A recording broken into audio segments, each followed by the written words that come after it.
최근 금리 인상과 대출 규제 여파로 부동산 경기 침체 이야기가 흘러나오고 있습니다.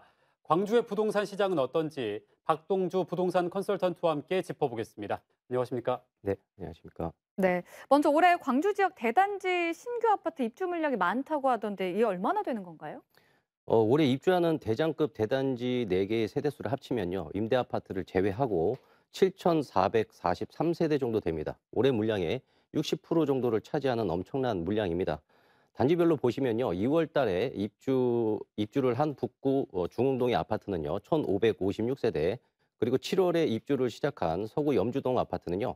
1,976세대 정도 되고, 동구 계림동 아파트는 임대를 제외한 세대수는 1,565세대입니다. 네. 그리고 9월에 입주할 북구 우산동 아파트는 임대를 제외한 세대수는 2,347세대로 4개의 단지 중에서 세대수가 제일 많습니다. 네, 지금 대단지 아파트들이 좀 한꺼번에 입주를 시작해서 그런지 매물이 많이 쌓였다고 들었는데요. 지금 현황이 좀 어떻게 되나요? 네, 포털 사이트에 올라온 매물을 검색해 봤는데요. 먼저 입주를 시작한 재개발 대단지 북구 중흥동 소재의 아파트는요. 2월 달에 입주를 시작해서 현재 5개월이 지났는데 아직 매매는 7건, 전세는 25개, 월세는 31건 남아 있고요. 네. 그리고 이제 입주를 시작한 동구 계림동의 소재의 아파트는 매매 18건, 전세가 318건, 월세가 97건 정도 됩니다. 그리고 서구 염주동에 위치한 아파트는 매매가 42건, 전세가 396건, 월세가 157건으로 현재 전세 매물이 제일 많습니다. 네. 그리고 9월에 입주를 시작하는 북구 우산동에 위치한 아파트는요. 매매가 8건, 전세가 318건, 그리고 월세가 76건의 매물들이 올라와 있습니다. 다 합치면요. 매매는 75건, 그리고 전세는 1,057건, 그리고 월세는 361건 정도 됩니다. 네. 그러니까 전세 매물에 비해서 상대적으로 매매 물건이 많이 없는 상황인데 이유가 있을까요? 2020년 7.10 대책으로 인해서요. 단기 양도세율이 급격하게 많이 올랐습니다. 1년 안에 팔면은 양도세가 77%나 됩니다. 만약에 양도 차익이 3억이 났다고 가정했을 때요. 내야 될 세금은 단순 계산하면 2억 3천만 원 정도 세금으로 내고요. 네. 손에 남는 차익은 7천만 원밖에 되지 않습니다. 아파트가 가격이 떨어진다고 해도요. 손에 남는 금액은 어차피 얼마 되지 않기 때문에 심리적으로 팔기가 쉽지 않은 상황입니다.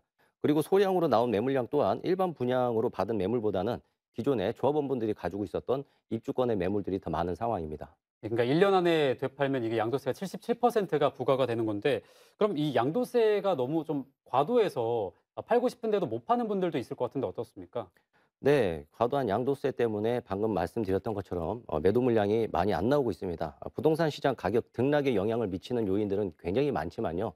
그중에 제일 큰 건 공급량입니다. 이렇게 높은 양도세율이 부과가 되게 되면 매물량이 제한이 될 수밖에 없습니다. 네. 그렇지만 수요자 입장에서는 이런 대단지 신축 아파트들은 굉장히 매력적인 상품이고요. 그리고 관심이 집중되기 마련인데요. 이렇게 입주 세대가 많음에도 불구하고 줄어든 매물량 때문에 오히려 하락 국면에서도 매매 가격은 안정세를 유지하거나 오히려 더 비싸지는 경향이 나타나고 있는 상황입니다. 네. 사실 이전에는 원래는 전세 물량이 없어서 난리지 않았습니까? 이렇게 전세 물량이 늘어난 이유가 결국에는 금리 인상의 영향도 좀 있겠죠? 네, 뭐 여러 가지 요인들이 있는데요. 첫 번째로는 돌아오는 이주 세대로 인해서 전세 수요가 작년보다는 굉장히 많이 떨어졌습니다. 그리고 두 번째로는 실입주를 계획했지만요. 거래 절벽으로 인해서 기존 주택의 전세가 빠지지 않거나, 그리고 실제로 매매가 되지 않아서 어쩔 수 없이 양도세 때문에 팔지는 못하고 전세 매물로 내놓는 경우가 상당히 많은 것 같습니다. 그리고 제일 큰 이유는 두 가지로 뽑자면 유례 없는 단기간의 금리 인상과 2년 전에 시행된 임대차 3법으로 인해서 부작용이 제일 크지 않나 이렇게 좀 생각을 해봅니다. 네, 지금 임대차 3법이라고 하셨는데 이게 전월세 상한제, 계약갱신 청구권제, 전월세 신고제 이렇게 세 가지 법을 좀 말씀을 하셨는데 이게 서울이 아니라 광주에서도 좀 영향을 미치는 건가요? 서울은 오히려 전세 가격이 굉장히 급등했었는데요. 일부 광주에서도 좀 인상폭이 있었습니다. 2년 전에 임대차 3법이 나왔을 때는 저는 이제 광주 전세 가격이 오르긴 오르겠지만 그렇게 자극적으로 올라가진 않을 것이다라고 예상을 했었었는데요. 그 이유는 광주는 임대 아파트, 민간 임대 아파트죠. 이게 타 지역에 비해서 비율적으로 좀 굉장히 많은 편이고, 네. 그리고 수요 측면에서는 전세 비율이 다른 타 도시에 비해서 적었기 때문에 이 정도면은 전세 물량이 충분하다고 생각을 했었습니다. 그렇지만 예측과 다르게 전세 가격은 신축 아파트 위주로 2년 동안에 굉장히 가파르게 올라갔습니다. 제일 큰 원인으로 뽑자면요. 2021년 후반기에 다른 지역이 조정으로 지정이 되고 그 광주는 비조정이었을 때 다른 도시에서 외지 투자 비율이 일시적으로 굉장히 높았을 때가 있었습니다. 그때 갭 투자 방식으로 투자를 굉장히 많이 하셨던 것 같습니다. 갭 투자는 전세금을 이용을 해서 투자하는 방식이기 때문에요. 매매를 하게 되면 당연히 전세를 맞춰야 합니다. 그때 임대차 3법으로 인해서 서울의 전세 가격이 엄청나게 오른다는 뉴스들 때문에요. 그런 분위기에 힘입어서 전세금이 엄청나게 올려서 광주에서도 올려서 내놨는데 그때 마침 광주는 7.10 대책 그리고 조정 대상 지역으로 지정이 되면서 매매 물량이 그 전세 물량이 일시적으로 급격하게 감소를 하는 상황에서 소량의 전세 매물들이 고가의 전세 가격으로 맞춰지면서 시장에 왜곡을 일으킨 게 원인으로 좀 보여집니다. 네. 그러다 보니까 현재는 신축 물량이 많은 입주 물량을 맞이하면서 2년 동안에 2년 동안에 급격하게 올랐었던 전세 가격이 또 하락세에 접어든 게 아닌가 이런 생각이 좀 듭니다. 네, 전세 가격이 하락세에 접어들고 있다라고 말씀을 해 주셨는데요. 보편적으로 많이 떨어지고 있는 추세인가요? 어떤가요? 네, 많이 떨어졌습니다. 작년까지만 해도요, 84 타입 기준에서 신축 아파트 시장에서는요, 기대하는 전세 가격은 4억 이상이었습니다. 그리고 일부 단지에서는 5억이 넘어간 아파트들도 있었습니다. 그렇지만 현재는 3억에서 3억 초반대에 나오는 매물들도 있고요. 입지가 좀 떨어지는 신축 아파트 같은 경우에는 2억대 후반까지도 매물이 나오고 있습니다. 그렇기 때문에 불과 1년 만에 신축 아파트 전세 가격이 1억에서 1억 5천 정도 떨어졌다고 생각하시면 될 것 같습니다. 네, 지금의 뭐 이 상황이 좀 계속해서 지속이 된다면 앞으로 어떤 상황이 올 거라고 전망을 하시나요?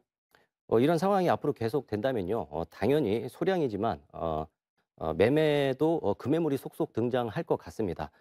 그래도 현재는 입주한 지 2년이 지난 준신축급 단지들의 매매 가격은 적게는 2천에서 많게는 5천 이상 떨어진 곳들도 나오고 있습니다. 이렇게 매물이 계속 쌓여가는 현상들이 계속해서 지속이 된다면 당연히 매매 가격의 하락폭은 커질 것이다라고 예상이 됩니다. 그렇지만 하락장이 계속 이어질지는 올해 가을장을 좀 겪어보고 나면 좀 더 분명해지지 않을까 이렇게 좀 생각이 들고요. 그리고 이런 하락장이 광주 아파트 전체에 미치는 것은 아니고요. 신축 시장 위주로 나타나는 현상들입니다. 가격 하락에 압박이 있는 신축 단지를 비율로 보면요. 광주 아파트의 30% 정도가 해당이 되고 구축 아파트에 해당하는 70% 정도는 보합을 유지하고 있다. 이렇게 좀 생각하시면 될 것 같습니다. 네, 올 가을까지는 부동산 시장 좀 더 관망하셔야 되겠습니다. 오늘은 박동주 부동산 컨설턴트와 함께 부동산 이슈 짚어봤습니다. 오늘 말씀 잘 들었습니다. 고맙습니다.